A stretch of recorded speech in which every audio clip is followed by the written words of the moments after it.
सभी ओशो प्रेमियों को दिया तले अंधेरा से लिया गया प्रवचन। हिंदी प्रवचन मृत्यु है जीवन का केंद्रीय तथ्य में स्वागत है। सभी का पुनः स्वागत करता हूँ। मनुष्य पूरे जीवन में यही कर रहा है, अपने को बेच रहा है और बदले में जो पा रहा है वह बिल्कुल निर्मूल्य है। खुद को बेच बेच कर तिजोरी भर जाती है, आदमी खुद खाली हो जाता है, भारी तिजोरी छोड़ जाता है, खुद के हाथ खाली, खुद का जीवन खाली, वस्तुओं का ढेर चारों तरफ लगा जाता है। क्या मूल्य है इसका, क्या अर्थ है? मृत्यु के क्षण में पता चलता है कि जो भी बहुमूल्य था वह हमने कमाया नहीं, जो भी कमाने योग्य था उसे हमने गंवा दिया। हमने कुछ नया तो पाया नहीं, जो हम लेकर आए थे उसे भी खोकर जा रहे हैं। पर तब बहुत देर हो गई होती है। मृत्यु के क्षण में कुछ भी किया नहीं जा सकता, क्योंकि मौत प्रतीक्षा ना करेगी, तुम्हारे लिए रुकेगी नहीं। और अगर मौत रुक भी जाए तो पक्का भरोसा रखना कि तुम फिर वही करोगे जो तुम जीवन भर करते रहे थे, तुम उसे ही दोहराओगे। यह सूफी बोध कथा बड़ी बहुमूल्य है। बहुत पढ़ते हैं, उसके अर्थ की एक एक परत को समझने की कोशिश करें। इसके पहले की कथा में हम प्रवेश करें, कुछ प्राथमिक बातें ख्याल में ले लें। पहली बात कि ज्ञान भी मिल जाए, ज्ञान अज्ञानी को कुछ सार ना होगा। ज्ञान भी मिल जाए अज्ञानी को तो उस ज्ञान से भी वह वही करेगा जो अज्ञान से कर रहा था। इसलिए बाहर से मिले हुए ज्ञान का कोई अर्थ नहीं। तुम भीतर तो अज्ञानी ही रहोगे, ज्ञान उधार होगा और अज्ञानी ही तो ज्ञान का उपयोग करेगा, क्योंकि अज्ञानी भीतर है, तुम अज्ञानी हो। इसलिए तो कुरान, गीता, बाइबल सब तुम्हारे सामने व्यर्थ हो जाते हैं। ज्ञान तो तुम्हें मिल गया, लेकिन उसका तुम उपयोग कैसे करोगे? तुम उससे जो भी करोगे वह तुम उसके बिना भी कर लेते। तुम्हें लगेगा बहुत कि ज्ञान का बड़ा लाभ हो रहा है, लेकिन लाभ होगा नहीं। मृत्यु तुम्हारे लाभ की सारी भ्रांति तोड़ देगी। तुम्हारी गीता, तुम्हारी कुरान, तुम्हारी बाइबल दो कौड़ी की सिद्ध होगी। जब मौत आएगी तब महावीर, बुद्ध, कृष्ण कोई तुम्हारे साथ ना पड़ेंगे। तब तो भीतर ही की ज्योति जाग गई होगी, भीतर ही दिए तले अंधेरा जो है वह मिट गया होगा, तो ही मौत का मुकाबला हो सकेगा। पहली बात, उधार ज्ञान काम ना आएगा। और अगर तुमने हट की तो उधार ज्ञान मिल जाएगा। तुमने अगर जिद की तो तुम बड़ा ज्ञान इकट्ठा कर लोगे। ज्ञान तभी सार्थक है जब तुमने उसे खोजा हो। ज्ञान पाए हुए का कोई मूल्य नहीं जब तुमने उसे अस्वीकृत किया हो। ज्ञान कोई मंजिल नहीं, ज्ञान यात्रा है। तुम्हें कोई मंजिल पर पहुंचा भी दे तो व्यर्थ होगा। यात्रा से गुजरना जरूरी है, क्योंकि उसी गुजरने में ही तुम्हारे जीवन की पूर्णता है। छोटे बच्चे स्कूल में गणित करते हैं तो किताब उलटकर उत्तर देख लेते हैं। जहाँ पीछे उत्तर दिए जाते हैं उत्तर तो मिल जाता है, इस उत्तर का क्या करेंगे? उत्तर किसी भी काम का नहीं, क्योंकि जब तक तुम गणित की विधि से ना गुजरें तब तक उत्तर निर्मूल्य है। और बच्चे अक्सर धोखा देने की कोशिश करते हैं, क्योंकि उत्तर पता है उस हिसाब से वे विधि को जमा लेते हैं, लेकिन वे हमेशा पकड़ में आ जाएंगे, क्योंकि उनकी विधि में भ्रांतियाँ होंगी, भूलें होंगी। वह विधि समयक नहीं हो सकती, उसका उत्तर से कोई संबंध ना होगा, जबरदस्ती संबंध जोड़ा गया होगा। असली सवाल उत्तर नहीं, असली सवाल उत्तर तक पहुंचने की विधि है। असली सवाल यह नहीं कि तुम्हें सत्य का सिद्धांत मिल जाए, असली सवाल यह है कि तुम कैसे उस सिद्धांत तक पहुँचो, क्योंकि पहुँचने में ही तुम्हारा रूपांतरण है। कीमती यात्रा है, मंजिल नहीं। मंजिल तो केवल यात्रा की निष्पत्ति है, अंत है, पूर्णता है। लेकिन जिसने यात्रा की नहीं कि वह कैसे मंजिल पर पहुँचेगा, वही धोखा कर आदमी देने की कोशिश कर रहा है। इसलिए तुम सिद्धांत रट लेते हो, शास्त्र कंठस्थ कर लेते हो, लेकिन कुछ काम ना पड़ेगा। तब तक तुम्हें भ्रांति भला बनी रहे, जब तक मौत तुम्हें नहीं झकझोरती। जिंदगी में तुम सपने देखते रहो, मौत तुम्हारे सब सपने तोड़ देगी। जिंदगी में तुम कागज की नावें बनाकर बहाते रहो, मौत तुम्हें डुबा देगी। और जिंदगी में तुम कितने ही महल बनाओ, कल्पना के मौत सभी को भूमिसात कर देगी। जैसे छोटे बच्चे ताश के घर बनाते हैं, हवा का छोटा सा झोंका उन्हें गिरा देता है। तुम्हारे घर भी ताश के घरों जैसे ज़्यादा मजबूत नहीं, उनकी कोई नींव नहीं, और मौत का जरा सा झोंका उन्हें गिरा देगा, लेकिन तब बहुत देर हो जाएगी। यही मुश्किल है, जब वे गिरेंगे तब तुम्हें पता चलेगा। निस्सार के साथ बंधे रहें, लेकिन तब तक जीवन हाथ से जा चुका, अवसर खो गया, और ऐसा अवसर तुम बहुत बार खो चुके हो। तुम नए नहीं हो इस ज़मीन पर, तुम अति प्राचीन हो, तुम सनातन हो, तुम सदा आते रहे हो और सदा वही भूल दोहराते रहे हो। भूल तुमने इतनी बार दोहराई है कि अब तुम्हें दोहराने के लिए कोई श्रम भी नहीं करना पड़ता, अपने आप दुहर जाती है। पहली बात, ज्ञान उधार अज्ञान से बेहतर है, उससे तो बेहतर अज्ञानी होता है। कम से कम उसमें एक सच्चाई तो है, कम से कम एक प्राण प्रतिकता है कि मैं नहीं जानता। कम से कम अज्ञान तुम्हारा तो है, बासा तो नहीं, उचित तो है नहीं, किसी और का तो नहीं। कम से कम इतना तो तुम कह सकते हो, यह अज्ञान मेरा है, निजी है, और अपना अज्ञान हो उसे तुमने ढका ना हो दूसरे के ज्ञान से, तो आज नहीं कल तुम्हें उसे तोड़ना ही पड़ेगा, क्योंकि अज्ञान इतनी बड़ी पीड़ा है। इस संसार में अज्ञान से बड़ी कोई पीड़ा नहीं। तुम उसे ज़्यादा दिन न झेल पाओगे, वह कांटे की तरह चुभता रहेगा। तुम इस अज्ञान को ही तो उधार शास्त्रों से ढक लेते हो, फिर चुभन चली जाती है, फिर तुम्हें अकड़ आती है, उल्टी पीड़ा तो मिट जाती है, अज्ञान की ज्ञान का दम्भ रह जाता है। बड़ा भला लगता है कि मैं जानता हूँ, बिना जाने भला लगता है कि मैं जानता हूँ। या तुम अपने हाथ जहर पी रहे हो, तुमने सभी शास्त्रों का उपयोग कर जहर की भांति किया है, उससे तुम्हें जीवन नहीं मिलता, उससे तुम्हारा जीवन खोया है, अवसर चूके हैं।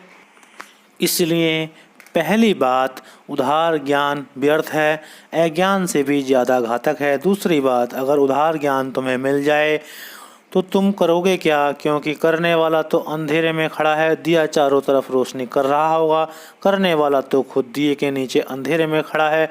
तुम जो भी ज्ञान का उपयोग करोगे वह घातक होगा। विज्ञान इसी मुसीबत में तो खड़ा है आज, और सारी पृथ्वी उस मुसीबत से परेशान है। वैज्ञानिक ने बहुत कुछ खोज लिया है, वह खोज भी हठ योग जैसी है, जबरदस्ती की है, प्रकृति से हट किया है, प्रकृति के रहस्य को तोड़ डाला। बहुत से सत्य हाथ में लग गए हैं, लेकिन सब खतरनाक मालूम होते हैं। अणु शक्ति साथ में लग गई है, उससे हिरोशिमा और नागासाकी पैदा हुए, और किसी भी दिन पूरी पृथ्वी मृत्यु में डूब सकती है। विज्ञान के द्वारा जीवन हाथ में नहीं आया, मौत हाथ में आई।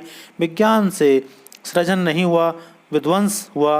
विज्ञान की सारी खोजें अंततः अमृत नहीं बन पा रही, मृत्यु बनती जा रही हैं, जहरीली साबित हो रही हैं। प्रकृति नष्ट भ्रष्ट कर दी गई है, एक खंडर हो गई है ज़मीन, और आदमी ने जो भी जाना है वही उसकी मुसीबत है। जानकर तुम बिना कुछ किए रह भी नहीं सकते, कुछ करोगे ही। विज्ञान ने बाहर का तो ज्ञान दे दिया, आदमी अंधेरे में है। चांद तारों के संबंध में है हमें ज़्यादा मालूम है, अपने संबंध में कुछ भी नहीं। हम छोटे से छोटे अणु के संबंध में ज़्यादा जानते हैं। विराट से विराट परमात्मा से हमारा सारा संबंध टूट गया है। शूद्र का तो हमें पता चल गया है, और शूद्र का पर पता इतना चल गया है कि उस पता में भी विराट खो गया है। परमात्मा का हमें कोई पता ठिकाना नहीं रहा, क्योंकि वह पता ठिकाना तो अपना पता ठिकाना हो तभी लगता है।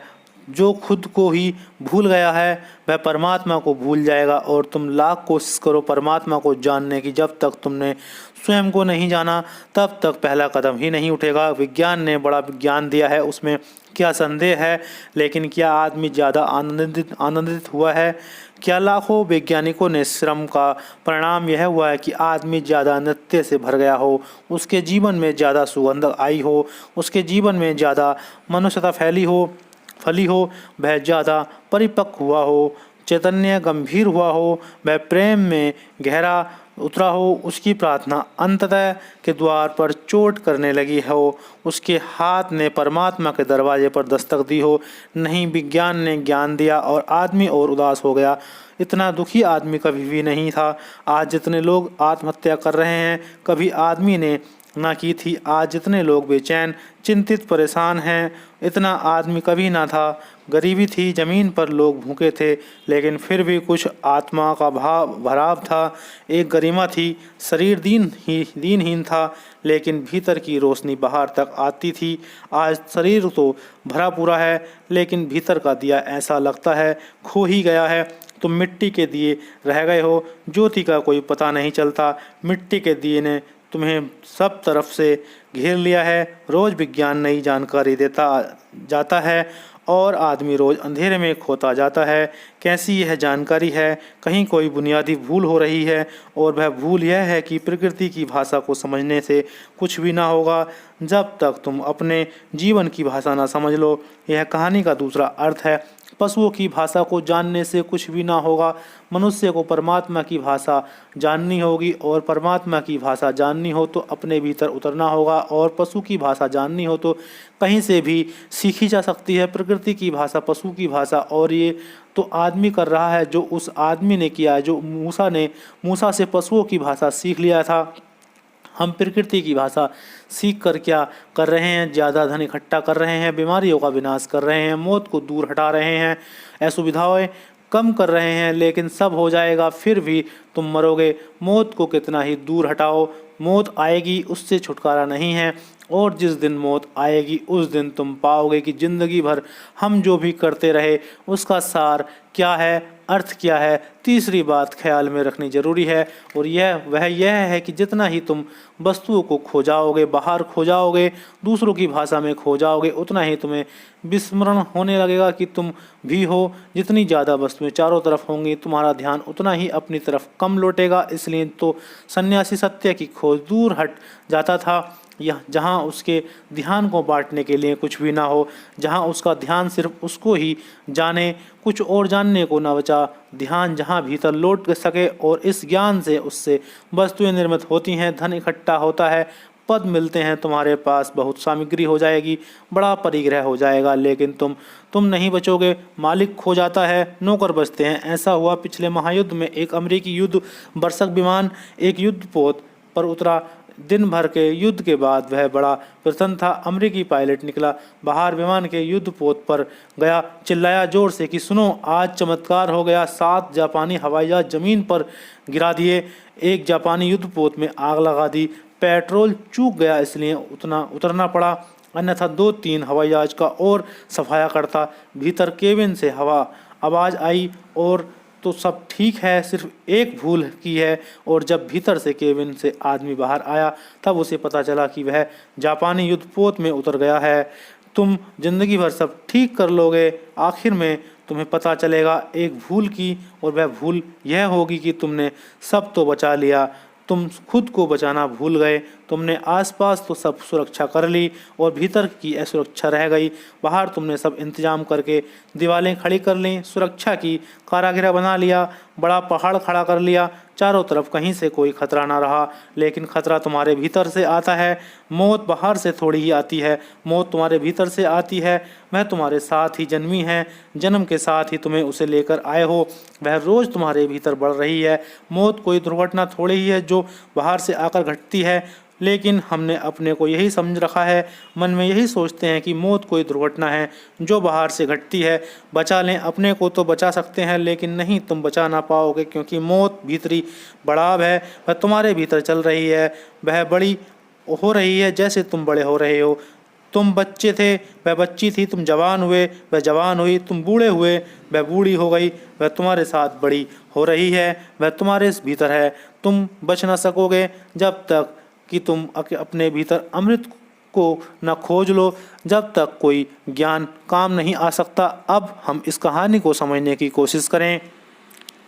किसी समय एक आदमी के पास बहुत से पशु पक्षी थे। उसने सुना कि हजरत मूसा पशु पक्षियों की भाषा समझते हैं।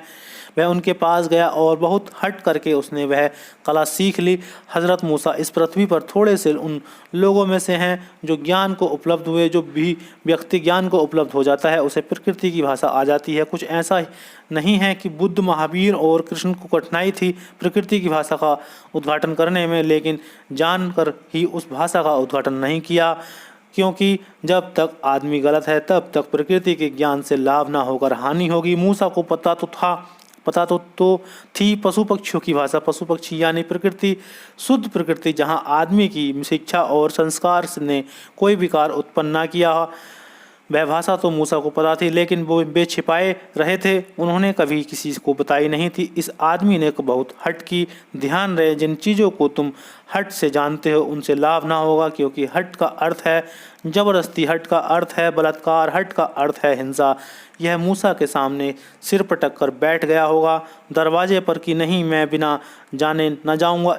इसने अनशन ही कर दिया होगा उनके द्वार पर कि मैं सत्याग्रह करूंगा, तो मैं तो जान कर ही जाऊंगा। इसने बहुत परेशान किया होगा, इसने बहुत आग्रह किया होगा। और ध्यान रहे, सत्याग्रह जैसी कोई चीज़ नहीं होती। कोई आग्रह सत्य की मृत्यु है। आग्रह का मतलब है कि तभी अभी तुम सत्य को जानने को उत्सुक नहीं हो। सत्य को तो वही जान सकता है जो निराग्रही है, जो आग्रह नहीं करता, जो कहता है परमात्मा की जो मर्जी होगी वह देगा, जो सत्य का प्रसाद की तरह प्रतीक्षा करेगा, आग्रह नहीं करता। यही तो फर्क है धर्म और विज्ञान का। विज्ञान आग्रही है, वह कहता है हम जानकर ही रहेंगे, वह हिंसात्मक है, आक्रामक है। और धर्म अनाग्रही है, वह कहता है जब उसकी मर्जी होगी वह जाने देगा, जब मैं योग्य हो जाऊंगा वह द्वार खोल देगा, जब मेरी तैयारी होगी तब बाधा हट जाएगी। तब तक मैं तैयार नहीं हूँ, तब तक आग्रह करना खतरनाक है, क्योंकि मेरी गैर तैयारी में जो भी आग्रह करूँगा वह आग्रह ही गलत होगा। मैं जो भी मांगूंगा वह भ्रांत होगा, तब तक मैं ना मांगूंगा।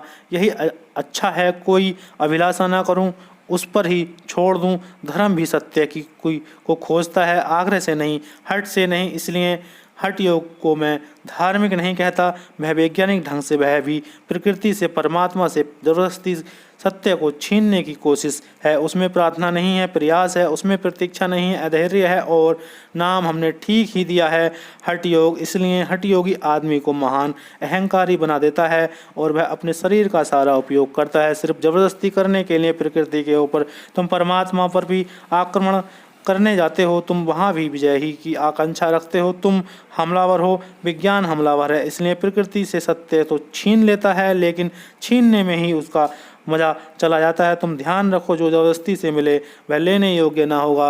वह ऐसे ही है जैसे किसी स्त्री पर तुम हमला कर दो, बलात्कार कर दो, और क्या तुम सोचते हो इस बलात्कार से तुम्हें जो मिला वह स्त्री का प्रेम है? क्या तुम सोचते हो इस बलात्कार से तुम जो पाओगे वह स्त्री का सौंदर्य प्रसाद है? क्या तुम सोचते हो इस बलात्कार से जो तुम्हें मिल जाएगा उससे स्त्री का रहस्य, स्त्री का घूंघट उठा, उसके हृदय पर पड़े पर्दे तुम्हारे लिए खुले? नहीं, हमने तो प्रकृति को स्त्री कहा इसलिए, इस कारण कि उसके घूंघट को तुम खोलना, लेकिन आक्रामक की तरह नहीं, एक प्रेमी की तरह। प्रेमी प्रतीक्षा कर सकता है, और जब प्रेम से तुम स्त्री का घूंघट खोलते हो, प्रकृति का रहस्य खोलते हो, तब मज़ा और है, तब सौंदर्य और है, तब बात की बदल गई, पूरा गुणधर्म बदल गया। कोई तुमसे छीन ले, झपट ले, और कोई तुमसे प्रेम से स्वीकार करे, प्रतीक्षा करे, राह देखे। जब तुम दोगे तब अनुग्रहित होकर ले। दोनों में बड़ा फर्क है, भौतिक तल पर कोई फर्क नहीं। धर्म और विज्ञान का यही फर्क है। धर्म प्रेम है, विज्ञान बलात्कार है। इसलिए वैज्ञानिक दुनिया को एक बलात्कार की स्थिति में ले जा रहा है, जहाँ जानकारी भी है तो भी जानकारी की में सौंदर्य नहीं है, जहाँ सत्य भी उपलब्ध होते हैं तो करीब करीब उनकी भ्रूण हत्या हो गई होती है। वह ऐसे ही हैं जैसे किसी बच्चे को माँ के पेट से ज़बरदस्ती बाहर निकाल लिया जाए, 9 महीने तक मौका भी ना दिया जाए। वे सत्य कचरे हैं, करीब करीब निष्प्राण हैं, उनमें जीवन का रक्त नहीं बहता। यह कहानी कहती है उस आदमी ने बड़ा हट किया। मूसा के सामने हट करने की क्या ज़रूरत थी? अभी कुछ दिन बीते, एक युवक मेरे पास आए और उन्होंने कहा मुझे तो पिछले जन्म का स्मरण करना है। मैं उनको पूछा करके भी क्या करोगे? इस जीवन का तुम्हें स्मरण है, क्या कर लिया? पिछले जीवन का स्मरण आ जाएगा, क्या करोगे? उन्होंने कहा, नहीं, मुझे जिज्ञासा है। तो मैंने कहा कि जीवन ही तुम्हें इतनी चिंता में डाल रहा है, पिछला जीवन और याद आ जाएगा तो चिंता बढ़ेगी, घटेगी नहीं।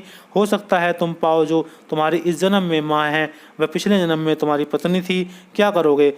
पाप या पाओ कि जो तुम्हारी पत्नी है इस जन्म में वह पिछले जन्म में वेश्या थी, क्या करोगे? फिर मेरे पास मत आना कि मेरी चिंताएं बढ़ गई हैं। याद कर लेना तो आसान है, भुलाना फिर आसान नहीं है। फिर मुझसे मत कहना कि अब इसे भुलाना है। एक दफ़ा द्वार खोल लिया उस स्मृति का, फिर क्या होगा कहना मुश्किल है। और फिर एक जन्म ही द्वार नहीं खुलता, द्वार खुलता है तो अनंत जन्मों का खुल जाता है। तुम विक्षिप्त हो जाओगे, पर वह जिद्दी आग्रह करते ही रहा कि नहीं, जो भी हो जाए, चाहे मैं पागल हो जाऊं, लेकिन मुझे पिछला जन्म जानना है। इस तरह के जो हठी लोग हैं, इनके हट के कारण ही ये जो भी पालेंगे उससे नुकसान ही होगा। मैंने कहा कि तुम 1 साल प्रतीक्षा करो, फिर मेरे पास आना। वे कहकर गए, इतनी प्रतीक्षा मैं ना करूँगा, मैं इस किसी और के पास जाकर सीख लूँगा। ये आदमी खतरे में पड़ेगा। प्रकृति जानकर ही तो तुम्हें पिछले जन्म का स्मरण नहीं देती। जैसे ही आदमी मरता है, एक पर्दा गिर जाता है, नया जन्म होता है, नई यात्रा शुरू होती है। अन्यथा तुम आदमी ही इतना बोझ के पीछे है कि उस बोझ को तुम न सह ना पाओगे, तुम टूट जाओगे उसके नीचे। इस आदमी ने मूसा के पास जाकर बहुत हट किया तो मूसा ने कला सिखा दी। तब से वह आदमी अपने पशु पक्षियों से की बातचीत सुनने लगा। एक दिन मुर्गे ने कुत्ते से कहा, घोड़ा शीघ्र ही मर जाएगा। यह सुनकर उस व्यक्ति ने घोड़े को बेच दिया ताकि हानि से बच सके। प्रकृति की भाषा भी तुम सीख लो। तुम करोगे क्या? ज़्यादा से ज़्यादा हानि से बचोगे, थोड़ा ज़्यादा धन इकट्ठा कर लोगे। प्रकृति की भाषा तुम सीख लो तो करोगे क्या? तुम दूसरे को धोखा दोगे। तुम मरने वाला घोड़ा बेचोगे, वह चोरी है। अनजाने बेच देता तो एक बात थी, जानकर बेचना बेईमानी है। प्रकृति की जानकारी तुम्हें मिल जाए तो तुम करोगे क्या? तुम और चालाक और बेईमान हो जाओगे। यही तो बड़े आश्चर्य की घटना रोज घटती है। तुम अशिक्षित आदमी को इतना बेईमान ना पाओगे जितना शिक्षित आदमी को।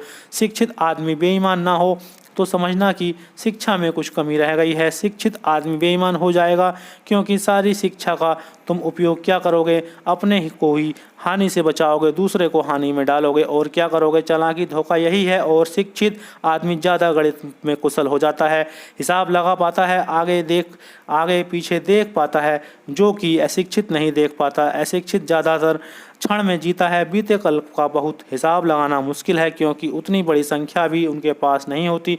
ज़्यादा से ज़्यादा 10 तक उनकी गिनती है, उंगलियों पर गिनता है। अफ्रीका में एक जाति है, छोटा सा कबीला है कागो के किनारे, जिसकी गणित की संख्या में केवल 3 अंक हैं, 1, 2 और बहुत। बस 3 से ज़्यादा अंक नहीं, संख्या नहीं है, 1, 2 बहुत। जब पहली दफ़ा उस काबिले की खोजबीन हुई तो लोग बड़े हैरान हुए। तुमने इतने से काम कैसे चला लिया? 3 कुल संख्या वह 2 एंड मैनी पर वह जाति रही है सदा से। और उस जाति के कुछ लक्षण हैं, वहाँ चोरी नहीं हुई है आज तक, क्योंकि चोरी के लिए थोड़ी गणित बड़ा चाहिए। वह चोर नहीं है, बेईमान नहीं है, धोखेबाज नहीं है, किसी अदालत की कोई ज़रूरत नहीं पड़ती। शांत से शांत कबीला है, गणित ही नहीं है इतना बड़ा कि तुम धोखा दे सको। बड़ा गणित चाहिए तब तुम बड़ा धोखा दे सकते हो। हिसाब चारों तरफ का चाहिए। जो लोग शतरंज खेलते हैं वे जानते हैं कि शतरंज में वही जीतेगा जो कम से कम 5 आगे की चाल का हिसाब रख सके। कम से कम 5 चाल का। अगर मैं यह चाल चलूं तो दूसरा क्या चलेगा, फिर दूसरा क्या यह चलेगा तो मैं क्या चलूँगा, फिर मैं क्या चलूँगा दूसरा क्या चलेगा। ऐसा जो कम से कम 5 तक देख सके वही आदमी शतरंज में कुशल हो सकता है। अगर तुम उतने दूर तक ना देख सकते हो तो शतरंज में नहीं कुशल हो पाओगे। और यह पूरी ज़िंदगी शतरंज है, यहाँ सब धोखाधड़ी चल रही है। इस धोखाधड़ी में शिक्षित हिसाब रख पाता है, अशिक्षित हिसाब नहीं रख पाता। अशिक्षित तर्कनिष्ठ भी नहीं होता, अशिक्षित जीवननिष्ठ नहीं होता है। वह जीना पसंद करता है। तर्कनिष्ठ व्यक्ति जीने को कल पर टालता है। वह कहता है आज इंतजाम कर लूँ, कल जीऊँगा, पहले जीने का इंतजाम तो हो जाए, तब साधन सुविधा जुटा लूँगा, फिर जीऊँगा। ग्रामीण जीता है, तुम जीने का इंतजाम करते हो। जो इंतजाम करता है वह धोखा देगा, शोषण करेगा, वह हानि से बचेगा और दूसरों को हानि में डालेगा। और ध्यान रखना, तुम्हारे सब लाभ किसी न किसी की हानि होंगे। जब तक तुम लाभ की भाषा में सोचते हो तब तक तुम दूसरे को हानि में डालने की भाषा में भी अनिवार्यता सोचोगे, क्योंकि तुम्हारी विजय दूसरे की हार के बिना ना होगी। तुम्हारी जीत का मतलब यही है कि किसी दूसरे का महल गिरेगा, तुम्हारी तिजोरी ऐसे ही आकाश से न भर जाएगी। किसी की जेब खाली होगी तभी भरेगी। इस संसार के हिसाब से सभी चीज़ें शोषण हैं, इसलिए लाभ की भाषा में सोचने वाला व्यक्ति कभी मित्रता की भाषा में नहीं सोच सकता, वह शत्रुता की भाषा में ही सोच रहा है। तुम सब कितना ही धोखा दो एक दूसरे को कि हम मित्र हैं, तुम मित्र हो नहीं सकते, क्योंकि प्रतिस्पर्धा है। मित्रता तो ऊपर का दिखावा है, मुखौटा है, वह जरूरी है। वह एक तरह का जीवन जो चलाए रखने के लिए, जैसा इंजन को चलाए रखने के लिए उसके पहिए ना घिस जाएं, उसके कुल पुर्जे एक दूसरे से न टकराएं। हम तेल डालते हैं, उस तेल के कारण घिसना कम हो जाता है। ऐसे ही तुम्हारी मुस्कुराहटें हैं, तुम्हारी मित्रताएं तेल का काम करती हैं जिंदगी में, ताकि दूसरे से टक्कर इतनी ना हो जाए कि कठिन हो जाए। टक्कर तो हो रही है, टक्कर तो प्रतिपल है, क्योंकि जहाँ प्रतिस्पर्धा जीवन का नियम है वहाँ संघर्ष तो होगा ही। हर आदमी एक दूसरे के गले पर हाथ बांधे हुए है। तुम्हारी जिंदगी दूसरे की मौत पर टिकी हुई है, तुम्हारा लाभ दूसरे की हानि पर है। धार्मिक व्यक्ति क्या करे? इस जीवन में कुछ ऐसी चीज़ें हैं जिनको हम बढ़ा सकते हो और दूसरों की हानि ना होगी, बस उन्हीं की खोज धर्म है। यही सूत्र ख्याल में रखो कि तुम जिस चीज़ को लाभ समझ रहे हो, अगर उससे किसी की हानि होती है तो वह लाभ झूठा है। मौत के वक्त तुम मुश्किल में पड़ोगे। तुम कुछ ऐसी चीज़ें खोजो जीवन में कि तुम्हारे लाभ से किसी की को हानि नहीं होती, तो तुमने धर्म का सूत्र पकड़ लिया और तुम चकित हो जाओगे कि जिस लाभ से दूसरे की हानि नहीं होती उस लाभ से दूसरे को लाभ भी होता है। अगर तुम्हारा धन का खजाना बढ़े तो कोई निर्धन होगा, लेकिन अगर तुम्हारा प्रेम का खजाना बढ़े तो कोई भी निर्धन नहीं होगा। तुम्हारा प्रेम जितना बढ़ेगा उतना ही तुम दूसरों में भी प्रेम बढ़ाने में कुशल और सफल हो जाओगे। तुम्हारा प्रेम का धन किसी की प्रेम की निर्धनता न बनेगा। तुम्हारी प्रार्थना बढ़े तो ऐसा नहीं होगा कि दूसरों की प्रार्थना छिन जाएगी, उल्टा होगा, तुम्हारी प्रार्थना बढ़ेगी तो दूसरे और भी ज़्यादा प्रार्थनापूर्ण हो जाएंगे। तुम्हारा ध्यान गहरा हो तो ऐसा नहीं है कि दूसरे लोग जो ध्यान कर रहे हैं उनके ध्यान में बाधा पड़ जाएगी। तुम्हारे ध्यान के बढ़ने से उसके ध्यान में भी गति आएगी, क्योंकि जब कोई भी एक व्यक्ति शिखर की तरफ जाता है तब उनके चारों तरफ तरंगे पैदा होती हैं जो सभी को सहारा बन जाती हैं। आत्मिक जीवन में तुम जो भी पाओगे वह तुमको ही नहीं मिलेगा, यह सबको बांटेगा, उसमें सभी साझेदार होंगे। बुद्ध ने भी बहुत कमाया, मूसा ने भी बहुत कमाया, लेकिन सारा जगत साझेदार हुआ। तुम भी कमा रहे हो, लेकिन बस वह तुम्हारे लिए है। मैंने सुना है कि बालसेम के घर एक फ़कीर मेहमान हुआ। उस फ़कीर की बड़ी ख्याति थी, दूर दूर तक लोग उसे बड़ा संत मानते थे। जब वह फ़कीर मेहमान हुआ तो बालसेम ने अपनी पत्नी से कहा कि दिन मैन इज़ ए थीफ, यह आदमी एक चोर है। पत्नी ने कहा, क्या कह रहे हो? यह आदमी एक महान संत है, चोर नहीं। बालसेम ने कहा, I tell you he is a thief, मैं निश्चित तुम्हें कहता हूँ कि चोर है, because he want heaven only for himself, क्योंकि वह स्वर्ग को सिर्फ अपने लिए चाहता है। वह चोर है, इसने सब कभी प्रार्थना बांटी नहीं। यह प्रार्थना को भी ऐसे रखता है जैसे लोग तिजोरी में धन को रखते हैं। यह ध्यान को भी ऐसा समझता है जैसे इसकी संपत्ति है। यह चोर है। बुद्ध ने इस चोरी से बचने के लिए अपने भिक्षुओं को कहा है कि जब भी तुम प्रार्थना करो तो चाहे कभी प्रार्थना चूक जाओ हर्ज नहीं, लेकिन प्रार्थना के बाद उसे बांटना मत चूकना। प्रार्थना करना और उसके बाद अनिवार्य रूप से कहना कि इस प्रार्थना का जो भी फल है वह सारी पृथ्वी को, सारे परिमाण मात्र को उपलब्ध हो जाए। उसे अपने लिए मत बचाने का ख्याल करना, क्योंकि तुम्हारा बचाने का ख्याल अगर अचेतन में भी रहा तो प्रार्थना नष्ट हो गई, क्योंकि यह प्रार्थना कोई ऐसी संपदा नहीं है कि तुम अपने लिए कर सको। यह तिजोरी नहीं है, यह खुला आकाश है। बुद्ध ने कहा, प्रार्थना ना करो चलेगा, लेकिन प्रार्थना को बांटना मत भूलना, क्योंकि बंटने से ही प्रार्थना बढ़ती है। यह लाभ संसार का नहीं, इससे दूसरे की हानि नहीं होती, इससे दूसरे को लाभ मिलता है। और बुद्ध ने कहा है, जितना तुम्हारा प्रार्थना और ध्यान का धन बढ़ता जाए तुम पाओगे उतना ही धन भीतर बढ़ता जाएगा। अध्यात्म बांटने से बढ़ता है, संसार बांटने से घटता है। एक भिखमंगा एक द्वार पर खड़ा था। उसके चेहरे से लगता था कि कभी वह संपन्न रहा होगा। कपड़े उसके फटे थे लेकिन कीमती थे। गृहिणी ने उससे पूछा कि कैसे तुम्हारी यह दशा हुई, क्योंकि चेहरे से तुम लगते हो कभी संपन्न रहे होगे। लाकर उसके सामने भोजन रखा, कपड़े दिए, वह फकीर चुप रहा और चलते वक्त उसने कहा, अब बता ही देता हूँ कि जैसे मेरी यह दशा हुई है इसी तरह हुई है। जिस तरह तुम कर रही हो तो थोड़े ही दिन में तुम्हारी भी हो जाएगी। ऐसे ही मैं बांटता रहा, जो भी आया उसको मैंने बांटा, कपड़े दिए, भोजन दिए और यह दशा हो गई। तुम्हारी भी जल्दी यही दशा हो जाएगी। इसी रास्ते पर मैं चला और फंसा। पहले मैंने तुम्हें नहीं बताया क्योंकि यह कपड़ा और भोजन चाहिए था, इसलिए मैं हमेशा यह बात बाद में बताता हूँ। इस संसार में तुम बांटोगे तो लूटोगे, उस संसार में तुम बांटोगे तो बढ़ोगे। यही यहाँ तुम्हारी हानि दूसरे का लाभ है, यहाँ तुम्हारा लाभ दूसरे की हानि है।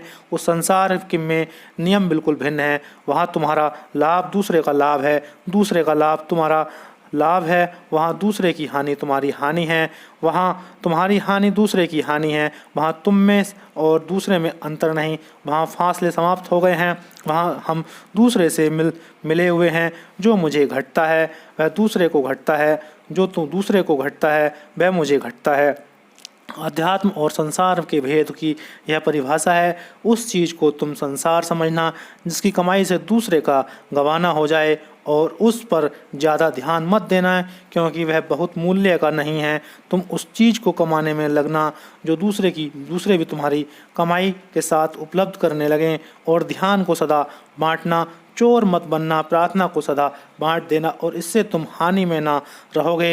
यही बात है। बुद्ध के भिक्षुओं ने जितना लाभ उठाया ध्यान से, पृथ्वी पर किसी के भिक्षुओं ने नहीं उठाया। महावीर के मुनि उतना लाभ नहीं उठा सके ध्यान से जितना बुद्ध के भिक्षुओं ने उठाया, क्योंकि महावीर का मुनि ध्यान तो करता है लेकिन चोर है। चोर इस अर्थ में कि वह अपने लिए करता है, उसने बांटना नहीं सीखा। वह धारणा नहीं है उसकी कि बांट दूं, और बांटने में बड़ी कठिनाई है। बांटना खुद ही बड़ी क्रांति हो जाती है। मैंने सुना है एक बौद्ध भिक्षु एक घर में मेहमान हुआ। भोजन के बाद घर के लोग इकट्ठे हुए।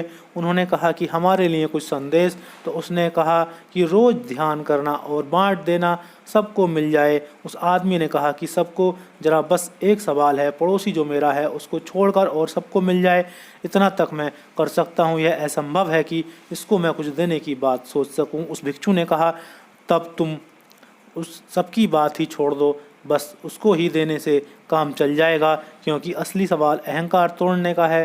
अहंकार मिटेगा कैसे? संसार अहंकार को बढ़ाता है। वहाँ तुम्हारा लाभ है, दूसरे की हानि है। इसलिए तुम यह मत सोचना कि चोर वे ही हैं, केवल जो कारागृहों में बंद हैं तुम भी हो। इस संसार में होने का ढंग चोरी है। कोई बंद है, कोई नहीं बंद है, इससे बहुत फर्क नहीं पड़ता। जो होशियार है वे बाहर हैं, जो उतने होशियार नहीं है वे भीतर बंद हैं। लेकिन इस संसार का होने का ढंग चोरी है। पुरधो ने कहा है, वेल्थ इज लेफ्ट, धन चोरी है। ठीक कहा है, संसार चोरी है। इस आदमी ने पशुओं की भाषा सीख ली। उपयोग क्या किया? उपयोग उतना ही किया कि मुर्गे ने कहा कि घोड़ा शीघ्र मर जाएगा। यह सुनकर उस आदमी ने घोड़े को बेच दिया ताकि हानि से बच सके। जिसको बेचा उसके पास जाकर घोड़ा मर गया होगा। खुद का लाभ दूसरे की हानि बन गई। कुछ दिनों बाद उसने मुर्गे को कुत्ते से कहते सुना कि जल्दी ही खच्चर मरने वाला है। उसने झट खच्चर को भी बेच दिया। फिर मुर्गे ने कहा कि गुलाम की मृत्यु होने वाली है, और मालिक ने गुलाम को भी वैसे ही बेच दिया और बहुत खुश हुआ कि ज्ञान का इतना फल प्राप्त हो रहा है। जिस ज्ञान से तुम्हारा लाभ हो और दूसरे की हानि हो वह ज्ञान नहीं है, क्योंकि ज्ञान तो वही है जहाँ तुम और दूसरे का फासला मिट जाता है।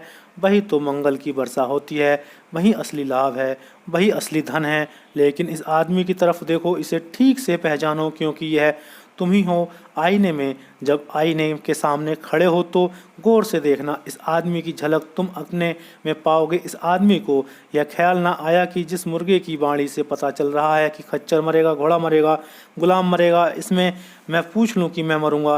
ये छोटी सी बात इसे ख्याल ना आई और इसने देख लिया प्रत्यक्ष की घोड़ा मर गया बेचते ही, उसने देख लिया खच्चर मर गया बेचते ही, उसने देख लिया गुलाम मर गया बेचते ही, तब भी इसे ख्याल न आया कि इसमें मैं अपनी मौत की बात पूछ लूं। अज्ञानी को यह ख्याल नहीं आता, सिर्फ ज्ञानी पूछता है अपनी मृत्यु की बात। अज्ञानी तो छिपाता है और सब मरेंगे, मेरे मरने का सवाल ही कहाँ है। अज्ञानी की एक प्रतीति है कि मैं अपवाद हूँ और सब मरेंगे, मैं नहीं मरने वाला हूँ। अज्ञानी ऐसे जीता है जैसे मैं यहाँ सदा रहने वाला हूँ। ज्ञानी यहाँ ऐसे रहता है जैसे एक विश्रामालय है, एक धर्मशाला है जहाँ रात ठहरे सुबह चल दिए। अज्ञानी इस संसार को घर मान कर रहता है, ज्ञानी घर की तलाश कर रहा है। यह घर नहीं है, यह ज़्यादा से ज़्यादा सराय हो सकती है, यहाँ ठहरना हो सकता है, पड़ाव हो सकता है, मंजिल नहीं। इतनी छोटी सी बात इसे ख्याल ना आई कि मैं पूछ लूँ इस मुर्गे से कि मैं कब मरूंगा। नहीं, यह तो लाभ जुटाने में लगा था, इसको पूछने की फुर्सत ही ना मिली। तुम्हें फुर्सत मिली है पूछने की किसी से कि मैं कब मरूंगा। हाँ, कभी कभी तुम ज्योतिष के पास जाते हो, लेकिन तुम यह पूछने जाते हो कि मैं कब तक ना मरूंगा। यह पूछने नहीं जाते कि मैं कब मरूंगा, कब तक ना मरूंगा। तुम्हारा एम्फेसिस, तुम्हारा जोर जीने पर है। तुम जीवन की रेखा दिखलाते हो, मृत्यु की रेखा नहीं। तुम पूछने जाते हो सफलता मिलेगी, तुम पूछने जाते कि विफलता मिलेगी। तुम पूछने जाते हो सुख कब मिलेगा, तुम पूछने नहीं जाते कि दुख कब मिलेगा। और ध्यान रखो, जब तक तुम सुख के लिए पूछने जाओगे दुख पाओगे, जब तक तुम लाभ का पूछोगे हानि होगी। जब तक तुम जीवन की पूछते रहोगे तब तक मरोगे, बार बार मरोगे, मरते ही रहोगे। और जिस दिन तुम पूछोगे मृत्यु, उसी दिन परम जीवन का द्वार खुल जाएगा। जिस दिन तुम दुख की तलाश करोगे, उसी दिन आनंद की कुंजी तुम्हारे हाथ आ जाएगी। इतनी सीधी सी बात थी, लेकिन बड़े तर्कनिष्ठ लोग भी कभी कभी बड़ी अनूठी भूलें करते हैं, अपने संबंध में निश्चित करते हैं। ऐसे तर्कनिष्ठ लोग उस बच्चे की भांति हैं। मैं एक घर में मेहमान था, मैंने घर के छोटे बच्चे को बाहर जाते देखा, सजा संभरा, अच्छे कपड़े पहने हुए। फिर कोई घंटे भर बाद उदास और परेशान लौटते देखा तो मैंने पूछा कि क्या बात हुई। तो उसने कहा मैं जा नहीं पाया जहाँ जाना था। क्या हुआ, जाना कहाँ था? उसने कहा कि सड़क के उस पार सामने एक मकान है, वहाँ एक बच्चों की पार्टी हो रही है, जन्मदिन है किसी का, वहाँ जाना था।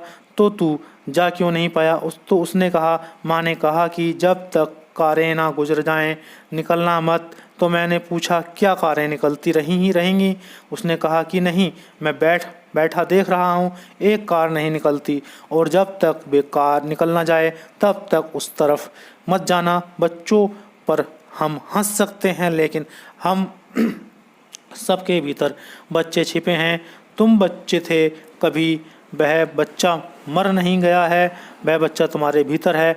वह बचकानापन भी नहीं मर गया है, वह भी तुम्हारे भीतर है। जिंदगी में कुछ हाथ के बाहर जाता नहीं, सब इकट्ठा हो जाता है। बच्चे के ऊपर जवान बैठ जाता है, जवान के ऊपर बूढ़ा बैठ जाता है, एक के ऊपर एक राशि लग जाती है, लेकिन वह सब तुम्हारे भीतर है। इस आदमी को इतना ख्याल ना आया, जो कि बिल्कुल सीधी सी बात थी। कभी कभी सीधी बातें चूक जाती हैं। ऐसा हुआ एक बार, एक रास्ते पर एक पुल के नीचे, ऊपर रेलवे का पुल था और रास्ता नीचे से गुजरता था। एक ट्रक फंस गया, सामान उसमें काफ़ी ऊंचाई तक लदा था, ना इस तरफ आ सकता ना उस तरफ जा सके, और उसकी वजह से पूरा ट्रैफिक रुक गया। पुलिस के अधिकारी आए, लेकिन कुछ उपाय ना खोज पाए। बड़ी कोशिश की खींचने की, इंजीनियर आया, कुछ समझ ना पाए कि क्या करना है, और सब इतनी गड़बड़ मच गई क्योंकि इतने ट्रक इस तरफ रुक गए, उस तरफ रुक गए, सारा ट्रैफिक जाम हो गया, बड़ा शोरगुल मच गया, सैकड़ों लोगों की भीड़ लग गई। और तब एक आदमी ने कहा कोई मेरी सुनता ही नहीं। एक गरीब आदमी जो किनारे खड़ा था अपना डंडा लिए, उसने कहा कि ट्रक की हवा क्यों नहीं निकाल देते। उसकी कोई सुन ही क्यों नहीं रहा था, क्योंकि जहाँ बड़े इंजीनियर मौजूद हों वहाँ उसकी कौन सुने। और वह ठीक कह रहा था, हवा ही निकालनी पड़ी, ट्रक बाहर आ गया। रूस में ऐसा हुआ, पेट्रोग्राद जब बना तो रूस का जार अपना महल एक खास जगह बनाना चाहता था और वहाँ एक इतनी बड़ी चट्टान थी कि उस चट्टान को हटाना पड़ा। बड़ा कठिन मामला था। बड़े इंजीनियर बुलाए गए और उन्होंने कहा यह बहुत असंभव है और लाखों रुपए का खर्च है, इसको काट काट कर हटाना पड़ेगा इतनी बड़ी चट्टान को। और उन दिनों और भी मुश्किल था, अब तो डायनामाइट है और दूसरे उपाय हैं। और कहते हैं एक गाड़ीवान जो जार के पास जाकर कहा कि यह सब फिजूल की बकवास है, हटाने की कोई ज़रूरत नहीं है, मैं एक सीधा रास्ता बता देता हूँ। चारों तरफ गड्ढा खोदो, नीचे भी गड्ढा खोदो और उस गड्ढे में इसको नीचे धंसा दो। हटाने की ज़रूरत क्या है? चट्टान भारी थी और हटाने में बड़ा खर्चा था, लेकिन सभी लोग उसी दशा में सोच रहे थे। हटाना है तो कैसे हटाना है, यह सवाल था। उस गाड़ीवान ने सवाल बदल दिया। उसने कहा हटाने की ज़रूरत ही क्या नहीं, तुम्हें जगह साफ चाहिए, चट्टान को नीचे धंसा दो।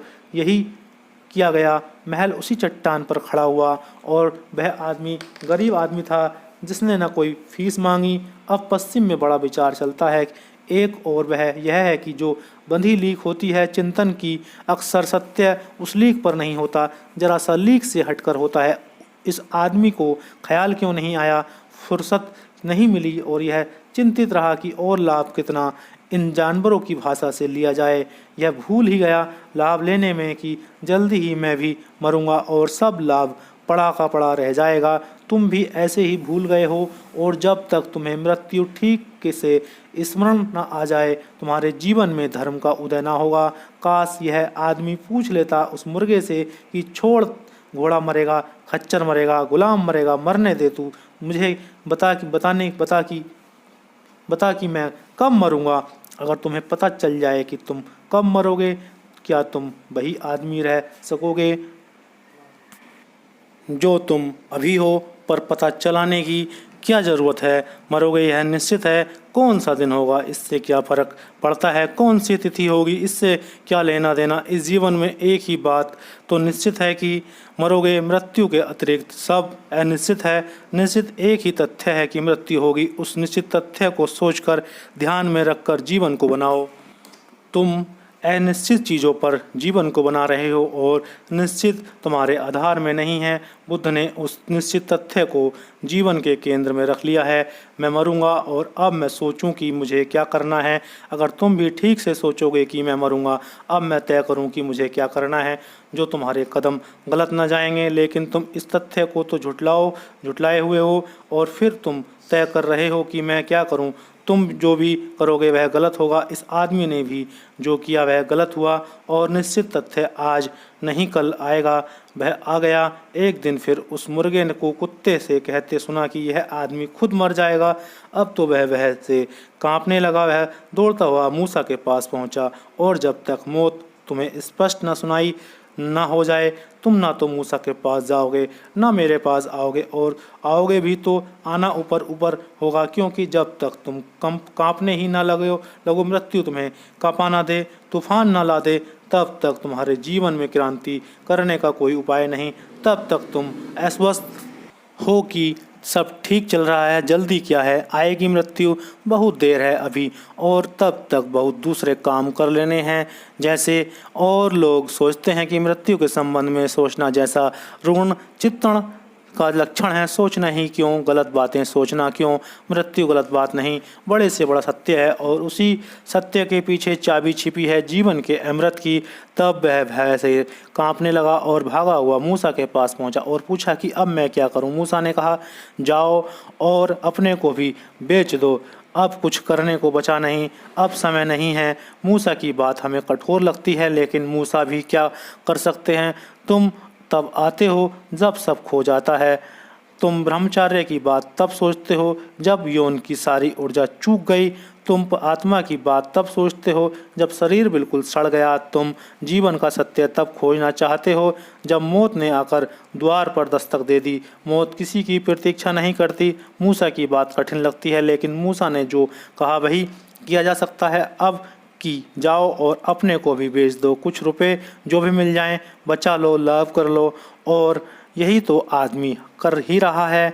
तुम अपने को बेच रहे हो, जो भी तुम कमा रहे हो उसमें वह मुफ्त नहीं मिल रहा है। इस जीवन पर कोई चीज़ मुफ्त नहीं मिलती, तुम्हें अपने आत्मा काट काट कर बेचनी पड़ रही है। चाहे तुम बड़ा महल बना लो, तुम आखिर में पाओगे कि तुम्हारे ही अस्थि पंजर उस महल की ईंटें बने हैं।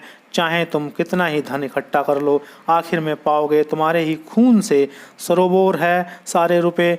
एक बात तो पक्की है कि ज़िंदगी में तुम जो भी इकट्ठा कर लोगे वह तुमने अपने को गवा कर इकट्ठा किया है। कुछ और भी किया जा सकता था अगर तुम इस उलझाव में ना पड़ते लाभ और हानि के। तो शायद तुम अपने को बचा भी सकते थे, शायद तुम अपने को जान भी सकते थे, अपने को पहचान भी सकते थे। लेकिन आदमी मौत से उतना डरा हुआ नहीं है। मैंने सुना है कि एक आदमी के घर मौत आई, उसने द्वार पर दस्तक दिया। आदमी ने भीतर से छिपे हुए देख पूछा, कौन है? तो मौत ने कहा कि मैं हूँ, यमदूत मृत्यु तुम्हारी। उस आदमी ने कहा, धन्यवाद भगवान का, मैं समझा कि इनकम टैक्स के लोग आए हैं। मौत आ जाए चलेगी, इनकम टैक्स ऑफिस के लोग ना आ जाएं। एक आदमी को लोगों ने पकड़ लिया था रास्ते पर लुटेरों ने, और उन्होंने कहा कि सीधा विकल्प है, यह बंदूक तुम्हारी छाती पर है, या तो चाबी दे दो अपने खजाने की या हम गोली मार देंगे। उस आदमी ने कहा कि थोड़ा सोचने दो। अब इसमें सोचने की क्या बात है? उन्होंने कहा जल्दी करो। उसने कहा तो तुम गोली मार दो, क्योंकि पैसा तो मैंने बुढ़ापे के लिए बचाया है, वह मैं तुम्हें नहीं दे सकता। मर जाना ठीक है, तुम सोचो, तुम्हारे पास जो है उसे तुम बचाना चाहोगे। अगर तुम्हारी मौत भी आ जाए तो भी, मौत की कीमत पर भी अगर बचाना चाहते हो तो तुम उस आदमी की हालत में हो जो, और मूसा ठीक ही कह रहे हैं कि तू अपने को भी बेच दे।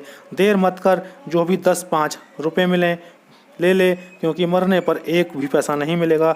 जानवर तो मरकर भी बिके तो कुछ मिल सकता है, हड्डी मांस मज्जा का कुछ मूल्य है। आदमी बिल्कुल बेकार है, उसका कोई भी मूल्य नहीं है।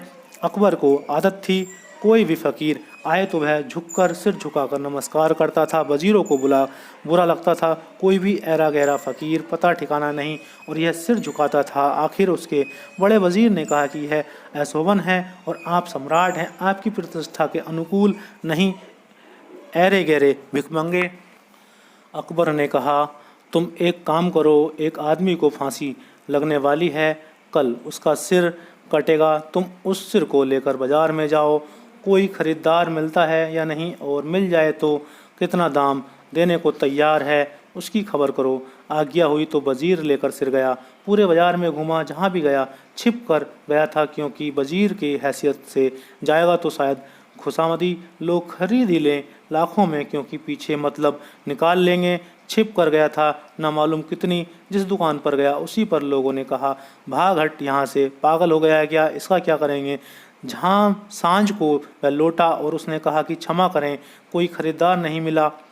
उल्टे लोग नाराज़ होते हैं, जिससे भी कहो कि भाई खरीद लो, कुछ भी 4 पैसे दे दो, वह भी कहता है भागो यहाँ से, हटो, यहाँ मत लाओ, क्या करेंगे इसका। तो अकबर ने कहा, यही मेरे सिर की हालत होगी, कोई खरीदार ना मिलेगा, 4 पैसे कोई देने को राजी ना होगा, और इसको मैं झुकाता हूँ तो तुम नाराज़ होते हो, इसका कोई भी मूल्य नहीं है। मूसा ने ठीक ही कहा उस आदमी को कि तू लाभ का दीवाना है, पैसे की तेरी पकड़ है, जा जल्दी से अपने को बेच दे, कुछ तो बचा ले, बच जाएगा, मरने पर भी वह बच ना पाएगा, कोई खरीदार ना मिलेगा। मूसा का व्यंग बड़ा गहरा है और अपनी छाती में संभाल के रख लेना कि जिस शरीर के लिए तुम सारी दौड़ धूप कर रहे हो, जिस धन के लिए सारा जीवन अपना समाप्त कर रहे हो, अमूल्य समय को नष्ट कर रहे हो, अवसर को खो रहे हो, जब मौत द्वार पर आ जाएगी तो तुम्हारा लाभ सिद्ध ना होगा, तुम्हारा धन सिद्ध ना होगा, तब कितना बैंक में बैलेंस है इसका कोई मूल्य ना होगा। तब अचानक तुम्हारे सामने सारे जीवन का भ्रम टूट जाएगा।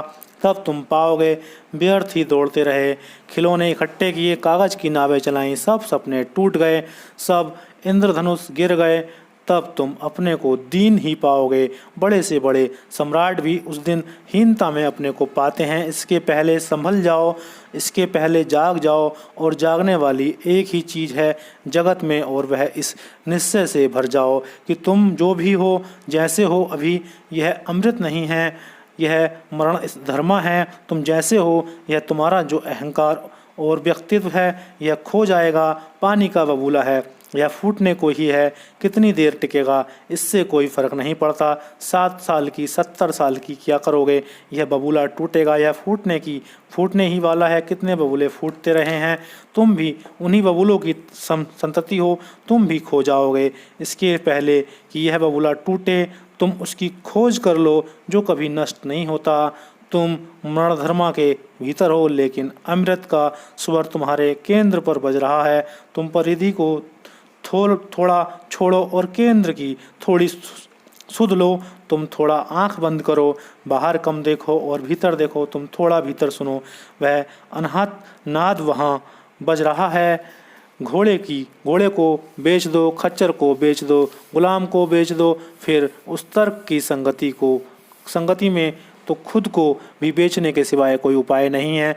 वही तो मूसा ने कहा कि तेरे तर्क के हिसाब से तू अब तक जो किया है वही कर, अब तू मेरे पास मत आ। समय रहे कुछ हो सकता है। एक महिला को मैं जानता हूँ, बूढ़ी महिला थी और उसके मरने के एक ही दिन पहले वह मुझे मिलने आई और बिल्कुल साफ था वह मर जाएगी। तो मैं उसको कहा कि अब तू व्यर्थ की बातें छोड़, अब संन्यास्त हो जा। वह मुस्कुराई, उसने कहा कि सोचूंगी, अभी तो मैं दूसरा सवाल लेकर आई हूँ, मेरी बहू से बनती नहीं। उसकी तू फिक्र छोड़, ज़्यादा देर जीना नहीं है। पर उसने सब बातें सिद्धांत की समझी। उसने कहा कि अच्छा सोचूंगी, कल आऊँगी। और कल वह नहीं आ सकी। उसका बेटा साथ आया था, वह कल भागा हुआ आया। उसने कहा माँ तो चल बसी। वह रो रहा था और वह कहने लगा आपने संन्यास का कहा था और उसकी भी इच्छा तो थी, टालती रही और कल ही आपने कहा था, तो आप चलकर उसे संन्यास दे दें। वह भी नहीं कहता है कि मुझे संन्यास दे दो, यही मज़ा है। वह भी नहीं कहता है कि मुझे संन्यास दे दो। तो मैंने कहा चलो, लेकिन तुम्हारा क्या ख्याल है खुद का। उसने कहा कि अभी सोचूंगा, कभी न कभी तो इस रास्ते पर तो आना ही है, लेकिन अभी बड़ी उलझनें हैं, तथ्य सामने भी खड़े हों। तो तुम अंधे हो, इसकी माँ मर गई है, इसके सामने ही कल मैंने कहा था कि ज़िंदगी थोड़ी है और तू अब राम में डूब जा, अब मत इधर उधर भटक।